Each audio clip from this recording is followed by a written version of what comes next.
नापसंद करते हैं, ना उनको काम करना चाहिए। और जमहूरियत का सबसे बड़ा सतून फ्री एंड फेयर इलेक्शन है।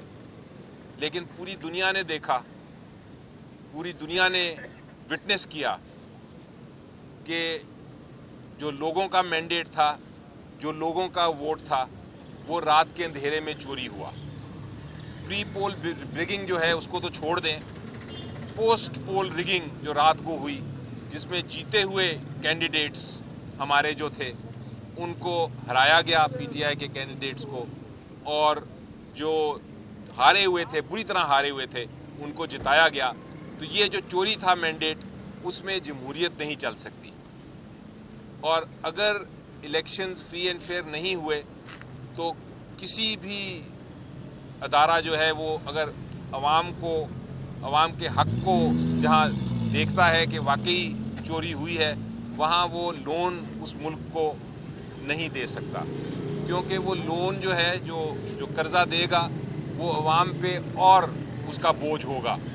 और ऐसी हुकूमत जिसके पीछे अवाम का एतमाद ना हो, वो उस लोन को वापस करने में, मुल्क की तरक्की में, मुल्क की जो क्राइसिस हैं इतने सारे, उनको हल करने में वो नाकाम रहेगी। इसलिए हमारा जो खत जाएगा इमरान खान साहब की तरफ से IMF को, उसमें हम वाज़े तौर पे ये कहेंगे कि अगर IMF ने कोई बातचीत करनी है तो पहले वो ये कंडीशन ये वाज़े कर दे कि ये जो रिगिंग हुई है जितने हलकों में, उन हलकों के ऊपर ऑडिट हो, एक ऑडिट टीम बैठे, independent Azad audit team, election commission of Pakistan नहीं, एक आज़ाद इंडिपेंडेंट ऑडिट टीम जो कि अगर तो सुप्रीम कोर्ट ऑफ पाकिस्तान की सरबराही के तहत बनाई जाए तो बहुत अच्छा है, लेकिन उसमें जुडिशरी का ज़रूर इन्वॉल्वमेंट हो, और वो ऑडिट के बाद वो फैसला करे कि जहाँ जहाँ धांधली हुई है वहाँ वहाँ जो कैंडिडेट जीते हैं उनका नोटिफिकेशन करे। उसके बाद IMF आगे कोई बातचीत करे हुकूमत से, क्योंकि उसके बगैर अगर ये ऑडिट नहीं होता, ये जो धांधली है इसको ख़त्म नहीं किया जाता, तो फिर किसी किस्म का जो स्टेप होगा लोन देने का IMF का, वो पाकिस्तान के लिए नुकसानदेह होगा। दूसरी जो बड़ी अहम बात थी वो ये थी कि इमरान खान साहब के ख़िलाफ़ जो केसेस किए गए हैं, उन्होंने आज मुझे कहा है कि मैं पैगाम दूं कौम को कि उनकी जो वाइफ हैं बुशरा खान, मिसेस बुशरा खान, उनके ख़िलाफ़ जो केसेस बनाए गए हैं और जो सज़ा दी गई है वो सिर्फ़ और सिर्फ इमरान खान साहब को ह्यूमिलिएट करने के लिए दी गई है। और अब हाल ये है कि उनको एक बनी गाला में बंद कर दिया गया है, जहां इत्ला ये आ रही है कि उनकी जान को भी खतरा है, और उनको पिछले 2 महीने से मिलने की इजाज़त भी नहीं दी जा रही। अदालत में केस भी फाइल किया गया है कि उनको शिफ्ट किया जाए, इडियाला जेल वापस शिफ्ट किया जाए, ताकि कम अज़ कम जो एक मुलाकात है हफ्ते में, जो एक जो कानूनी मुलाकात है जो एक हफ्ते में होनी, एक रूल्स के मुताबिक होती है मियाँ बीवी में, वो भी नहीं हो पा रही, ताकि वो हो सके, लेकिन वो केस भी डिलेड है। तो हमें इंस्ट्रक्शंस दी गई हैं वकला की टीम को कि आप फाइल करें कल केस और उनको मिलने की इजाज़त दी जाए, और उसके अलावा जो उनको जान का ख़तरा है उसके ऊपर भी इन्वेस्टिगेशन की जाए। इसके अलावा अगर बाकी बातें मेरे कॉलीग बैरिस्टर गौहर साहब करते हैं। नहीं, हमें तो मिलने आज नहीं दिया गया। आने के लिए खान साहब के पास आए थे, बट आज खान साहब से मुलाकात की इजाज़त नहीं मिली।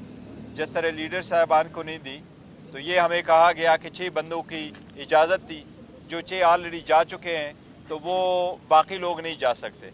एनीवे, हमारी कोशिश तो यही है कि ये दूरियां ख़त्म हो, हम आगे की तरफ बढ़े, लेकिन हर मरतबा रुकावट खड़ी की जाएगी तो मामलात आगे कैसे बढ़ेंगे और किस तरीके से बेहतर होना तो ये चाहिए कि अवाम के फैसले के आने के बाद सारे अदालती फैसले सबडू हो गए।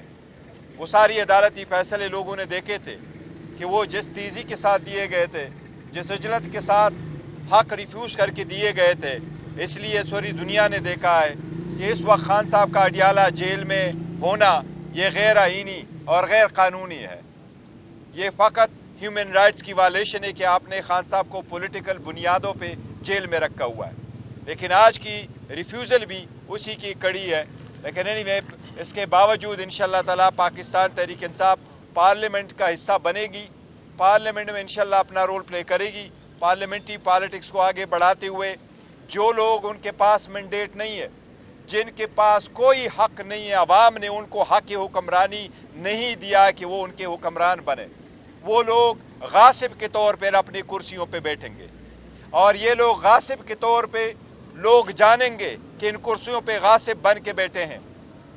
ये पहली मर्तबा है कि वो लोग उन कुर्सियों पे बैठेंगे जिनके पास अवाम का मैंडेट नहीं है। ये अपने आप को देखना चाहे तो किसी भी बाजार में जाए, इतवार बाजार में जाए, किसी जुमा पढ़ने जाए, और ये अगर कोई जनाजा पढ़ने जाएंगे, अवाम इनको वजीर आजम का ओहदा नहीं देंगे, अवाम उनको इंशाअल्लाह ताला चोर आजम का खिताब देंगे। और इंशाअल्लाह अवाम ये चोर आजम को से हिसाब फिर भी लेंगे। पीटीआई पार्लियामान की बालादस्ती पे यकीन रखते हुए हम इंशाअल्लाह ताला पार्लिमानी सियासत में रोल प्ले करेंगे इंशाअल्लाह ताला। जफर साहब ये बताइएगा, जिस तरह आपने बताया कि मानी पीटीआई जो है वो IMF को खत लिखने जा रही है, आप खुद माशाल्लाह बड़े अक्लमंद इंसान है, बड़ा एक्सपीरियंस है आपके पास, क्या आपने इमरान खान को बताया नहीं कि इस खत के बाद पाकिस्तान एक बहुत बड़ी मुश्किल में फंस जाएगा? जी नहीं, देखिए मेरा ख्याल है, मैं तो उनसे एग्री करता हूं इस बात पे, और मैं इसलिए एग्री करता हूं कि जब भी आपने पहली स्टेप लेनी है IMF के साथ या किसी भी इंस्टीट्यूशन के साथ, तो आपको ये देखना है कि क्या उस मुल्क में जमहूरियत है कि नहीं।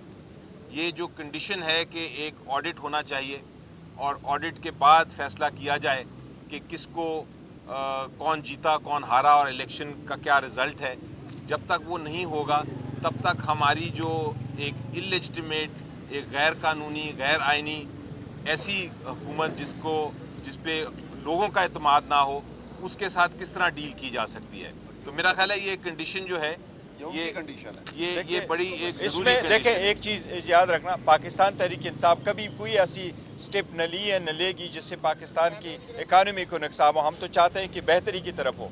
पहले भी IMF को ये कहा था कि आप इंश्योर करें free and fair and transparent election हो। ये उसके तनाजुर में है कि हमने पहले भी कहा है, दोबारा भी कहेंगे, जहां से भी इन्फ्लुएंस हो हमने यही कहा है कि ये अवाम का मैंडेट है। पाकिस्तान का प्रोग्राम के बारे में नहीं लिखा हुआ, हमने पहले भी वार्न किया था कि अगर इलेक्शन फ्री फेयर ट्रांसपेरेंट नहीं होंगे तो पाकिस्तान की इकानमी सफर होगी। ये बात चोरी के प्रोसेस को हम तो रोकना चाहते हैं, ये आगे ना चले।